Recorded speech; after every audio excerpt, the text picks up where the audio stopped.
जय हिंद दोस्तों, मैं हूं भाग्यराज। आप सभी का स्वागत करता हूं जियो पॉलिटिक्स के इस नए लेक्चर में। आवाज आज पूरा का पूरा मेरा बैठा हुआ है, तो अभी थोड़ा शाम में मैंने गरारा वगैरह किया है तो थोड़ा ठीक लग रहा है। तो आई होप आपको वर्डिंग थोड़ा बहुत समझ आ रहा होगा। तो वीडियो आपको बनाना जरूरी है क्योंकि इस सब चीज़ों में जो अपडेटेड है वो चीज़ छूट जाता है, ठीक है ना। तो चलिए बिना किसी देरी के वीडियो को स्टार्ट करते हैं। मेरे साथ कुछ भी हो बेटा, पढ़ाई आपका रुकना नहीं चाहिए, इंटरेस्ट बने रहना चाहिए। क्लियर है। देखिए सबसे पहले क्या हुआ है जियो पॉलिटिक्स में, मैंने आपको बताया था कि बहुत न्यूज में आ रहा है सीज फायर हो गया है। कितने दिन का भाई? 15 दिन का अभी सीज फायर हुआ है। लेकिन ये आप देखेंगे 2 दिन से ना जो वर्ल्ड इकोनॉमी है, इकोनॉमी बोलो चाहे मैं अगर बात करूं ट्रेडिंग वाले, तो ट्रेडिंग में बहुत खुशी का लहर है क्योंकि अभी आप देखेंगे शेयर मार्केट थोड़ा सा उछाला है। लेकिन जैसे ये उछाला है ना, तो मैं आपको थोड़ा सा बता देता हूं कि ईरान ने ये किस किस पॉइंट पर ये सीज फायर का डील रखा है और अपने आप को विजयी क्यों बताया है। मैं आपको ये चीजें दिखाता हूँ। देखिए ये है ईरान के वो 10 पॉइंट जिसमें उसने बात किया है सीज फायर का। तो सबसे पहला अगर आप देखेंगे ना, तो ये बोला है आक्रमण नहीं करना, मतलब यूएस, इजराइल, ये किसी के भी द्वारा ना इस पर कोई भी आक्रमण नहीं किया जाना चाहिए कभी भी किसी भी सिचुएशन पे। दूसरा नंबर, जो स्ट्रेट ऑफ हॉर्मुज है ना उसमें पूरा ईरान का कंट्रोल चाहिए। आपको बता दूं कि एक बैरल का जो पेट्रोल होता है ना या तेल होता है, एक बैरल उसमें 159 लीटर समथिंग कुछ होता है। तो इसमें ईरान बोल रहा है हर एक लीटर में $1 का हमको प्रॉफिट चाहिए। ये ईरान बोल रहा है स्ट्रेट ऑफ हॉर्मुज के लिए। तीसरा नंबर, जो संवर्धन है, संवर्धन का मतलब होता है एनरिचमेंट, उसकी फैसिलिटी हमको चाहिए। हम पूरा का पूरा न्यूक्लियर बॉम्ब बनाएंगे, एनरिच करेंगे, आप इसमें कोई भी दखल अंदाजी नहीं करेंगे। सभी प्राइमरी जो रेस्ट्रिक्शन लगे थे ईरान पे, जो सैंक्शन रखे थे हटाने के लिए, सेकेंडरी सैंक्शन को हटाने के लिए, सभी संयुक्त राष्ट्र सुरक्षा परिषद में प्रस्तावों का समाप्त होना, जितने भी ईरान के खिलाफ जो प्रस्ताव पारित है उसको सबको कंप्लीट हटा दीजिए। ये जो है ना IAEA, इसका फुल फॉर्म है इंटरनेशनल एटॉमिक एनर्जी एजेंसी। तो ये क्या करती है, पूरे वर्ल्ड में देखती है कि कौन सा देश परमाणु हथियार बना रहा है, कहीं कोई वॉर में परमाणु का यूज तो नहीं कर रहा है। ये उसके ऊपर क्या करते हैं, प्रतिबंध लगाती है। तो ईरान बोल रहा है कि भाई ये सभी प्रस्तावों का समाप्त हो जाना है, अब हमको ये प्रस्ताव हमारे ऊपर नहीं लागू होना चाहिए। ईरान को मुआवजा देगा कौन? यूएसए और इजराइल इसको मुआवजा भी देगा। क्षेत्र से अमेरिकी युद्ध का बलों की वापसी, जो अमेरिका ने 1000 ट्रूप्स उतार रखे हैं, जो कि मैंने आपको पहले वीडियो में बताया हुआ है, वो वापस आए हैं, मतलब वहां रुके नहीं मिडिल ईस्ट में। और लास्ट है, सभी मोर्चों पर युद्ध का समाप्त होना है। सभी मोर्चों का मतलब है लेबनान, आप देखेंगे भाई हूतीस है ना, ये सब जगह आप नाम सुने होंगे। ये सब ना सीरिया, ये सब ईरान के द्वारा पाले गए वो संगठन है जिसको यूनाइटेड नेशन सबको टेररिज्म घोषित करके रखा है, टेररिस्ट ऑर्गेनाइजेशन है। जैसे आप बोलेंगे लेबनान में जो कंट्रोल करता है हिजबुल्ला, हिजबुल्ला को यूनाइटेड नेशन और यूएस सब इसको आतंकवादी संगठन घोषित किया है।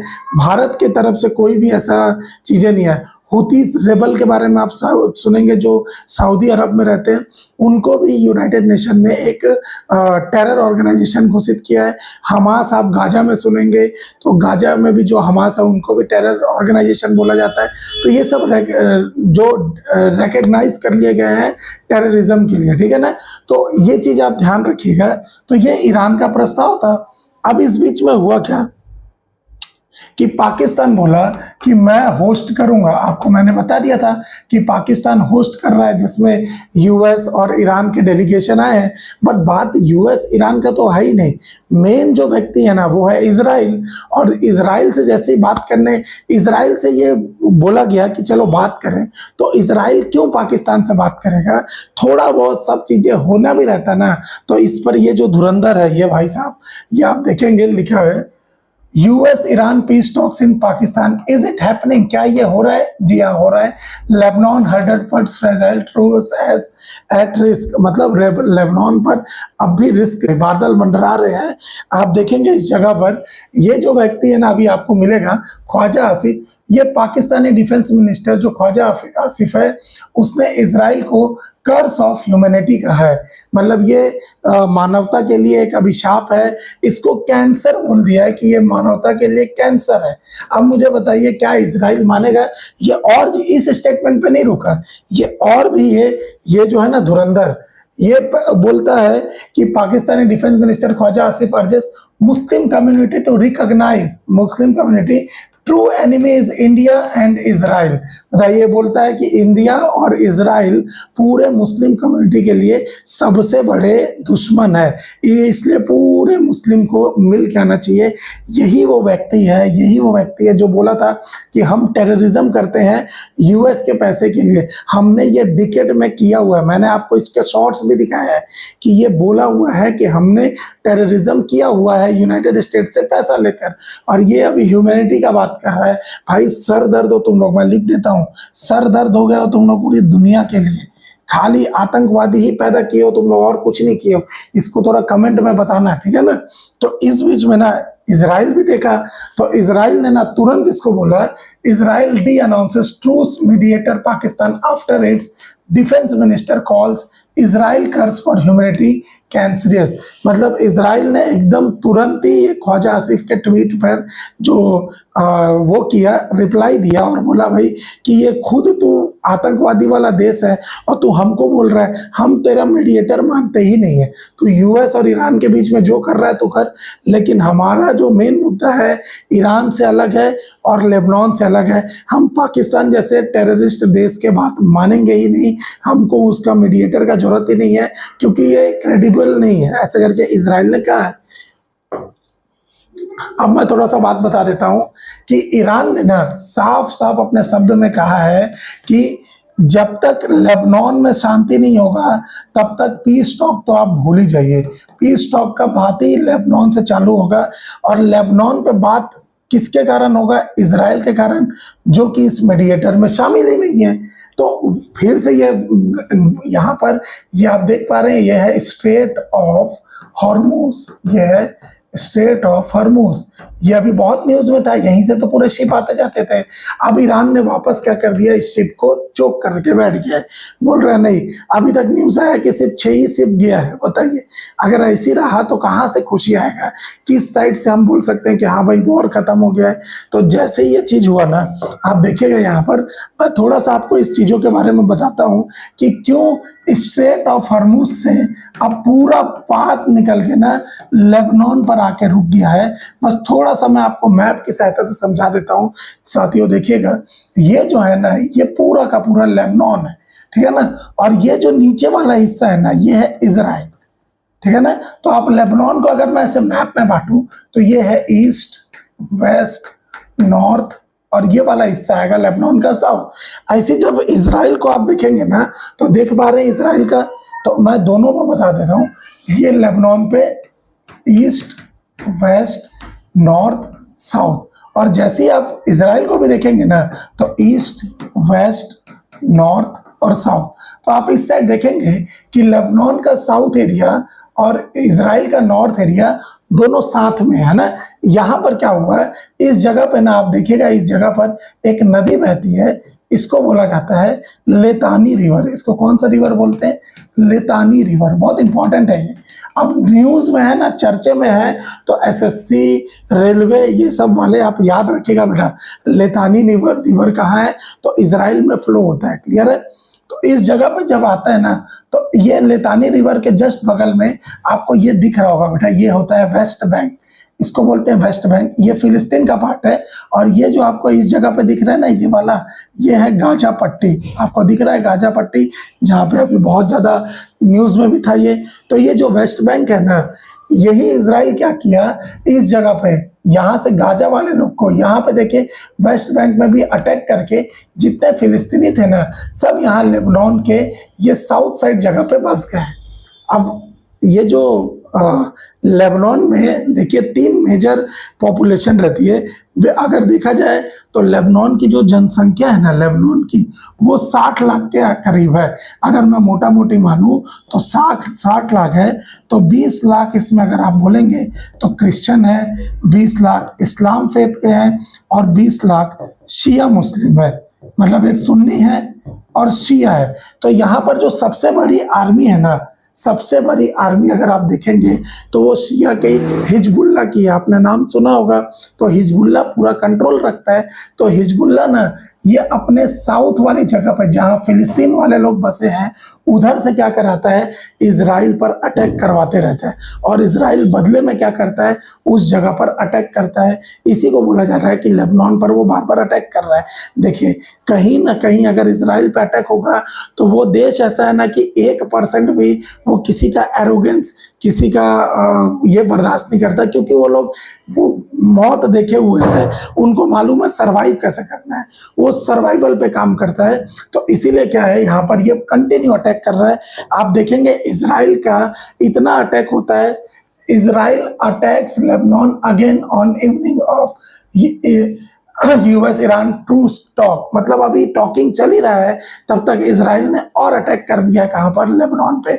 अभी आपने कल भी सुना होगा कि 200 से ज्यादा लोग मर गए लेबनान में, और इसको वहां का राष्ट्रीय शोक घोषित कर दिया गया है। तो इसी पर ईरान बोल रहा है कि भाई अभी टॉक का खत्म हुआ नहीं है और आपने लेबनान पे अटैक कर दिया है, क्या रीजन है, क्या मैं ऐसा मान सकता हूं कि 2 दिन बाद आप हम पर भी अटैक कर देंगे।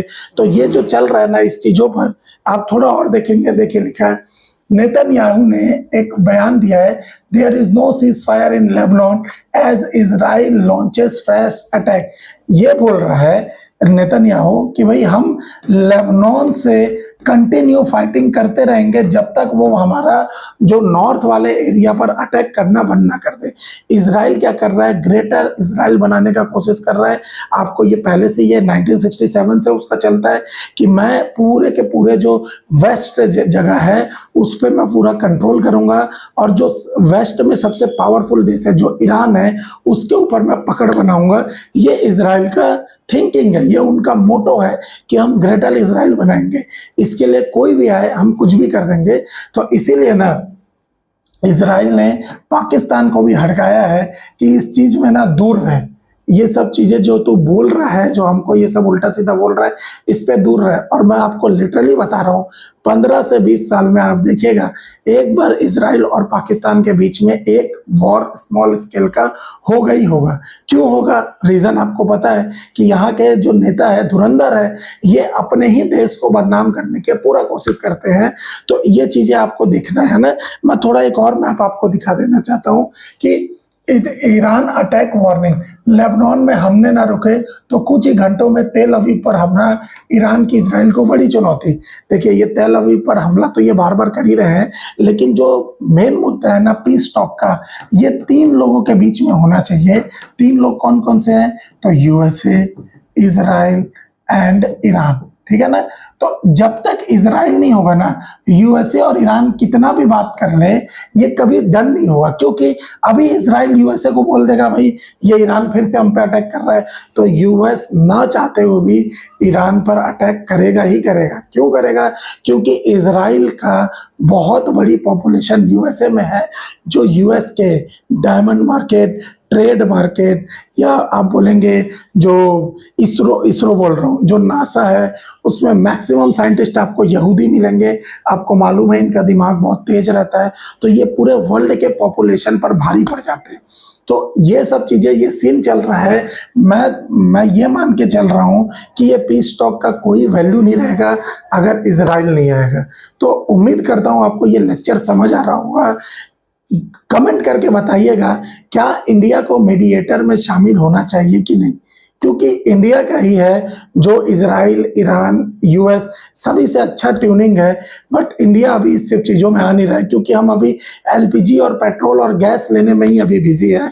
आप देखिएगा इस चीज़ों को जो पाकिस्तानी ना वो कैसे नैरेटिव दिखा रहे हैं कि हमने पीस टॉक कराया, हमने पीस टॉक कराया, जबकि इसका कोई सेंस नहीं बनता।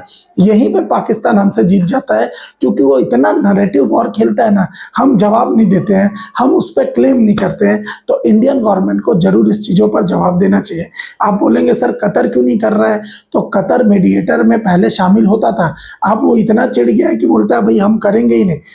मीडिएटर में नहीं होगा कुछ, ईरान फिर अटैक कर देगा, तो ये उनको भी डर लग रहा है। तो ये सारा चीज़ें आप देखेंगे ना बेटा, ये जितना भी लड़ाई आप युद्ध देख लीजिए, चाहे अभी अफगानिस्तान पाकिस्तान का ले लीजिए, चाहे यूएस रशिया यूक्रेन का ले लीजिए, चाहे अजरबैजान और आर्मेनिया का ले लीजिए, चाहे गाजा ईरान और यूएस, ये सारा जो वॉर है ना, ये हमेशा अभी लैंड के लिए हो रहा है।